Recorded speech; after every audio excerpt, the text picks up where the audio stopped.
আসসালামু আলাইকুম, আশা করি আপনারা সবাই ভালো আছেন।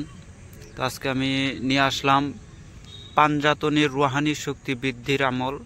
এটা হচ্ছে পাঞ্জাতনের রুহানি শক্তি বৃদ্ধির আমল মুসলমানদের।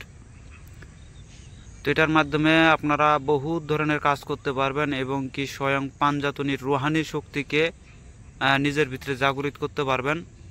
কেননা কবিরাজি লাইনে কাজ করতে গেলে রুহানি শক্তি যাদের নাই তারা কাজ করতে পারবে না। শুধু মন্ত্র শিখলে কখনো কাজ হয় না। নিজের ভিতরে পাওয়ার না থাকলে ওগুলো কিচ্ছু কাজ করে না তখন। তাই নিজের ভিতরে পাওয়ার অর্জন করবেন। এবং পাঞ্জাতন, আমাদের মুসলমানদের ভিতরে পাঞ্জাতনি হচ্ছে প্রধান। এই পাঞ্জাতনি রুহানি শক্তি বৃদ্ধির আমল এটা। এই আমলের মাধ্যমে আপনারা যখন রুহানি শক্তির বৃদ্ধি আপনার যদি হয়ে যায় বা হয়, তাহলে দেখবেন যে আপনারা যে কোনো কর্ম করেন না কেন 5 বার 7 বার শুধু মন্ত্রটা জপ করে কাজটা করবেন, আপনার কাজ বৃথা যাবে না। এটাকে বলা হয় পাঞ্জাতনি রুহানি শক্তি বৃদ্ধির আমল। হ্যাঁ, এই আমলটা আমি আপনাদের মাঝে ডাইরেক্ট সরাসরি বই থেকে দিয়ে দিতেছি। অনেকেই আমাদের মুখের কথা, মানে আমার মুখের কথা বিশ্বাস করে না, যার কারণে বইয়ের থেকে বিদ্যা চায়, তো তাদের জন্য দিলাম। হ্যাঁ, এই বইয়ের থেকে সরাসরি ফটো তুলে দিয়ে দিলাম। আপনারা হচ্ছে এটা দেখে দেখে মুখস্থ করে কাজ করবেন। কিন্তু এটার একটা পূর্ণাঙ্গ একটা আমল আমি দিয়ে দেই। যদি কেউ 108 বার করে যদি 7 দিন জপ করতে পারে, তার ভিতরে রুহানি শক্তি অধিক বৃদ্ধি পায়।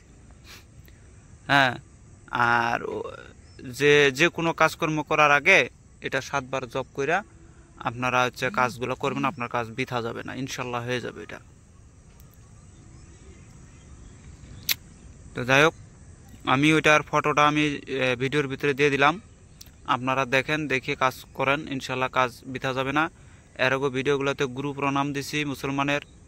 হ্যাঁ, তারপর 5 আত্মা 5 প্রাণ হাজির করার যে পুতুলের কর্মগুলার, যে পুতুলকে জিন্দা করা, এগুলা মন্ত্র আমি কয়েকটাই দিয়ে দিছি, কিতাব থেকেও দিছি।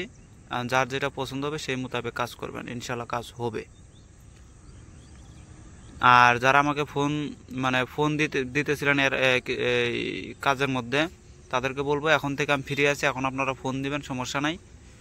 হ্যাঁ, এতদিন কাজের ভিতরে ছিলাম দেখে ফোনগুলো রিসিভ করতে পারি নাই, আর ইমো হোয়াটসঅ্যাপে সময় দিতে পারি নাই। 2টা দিন এখন আপাতত অবসর আছি, তারপর আবার কাজ লাগবে, তখন আবার কাজ করতে হবে। করার পরে আবার 2-3 দিন বাদে পরে সম্পূর্ণরূপে ফ্রি থাকবো। যারা কাজকর্ম করাতে চান আমার সাথে যোগাযোগ করবেন, ইনশাল্লাহ কাজ করে দেওয়া হবে এখন।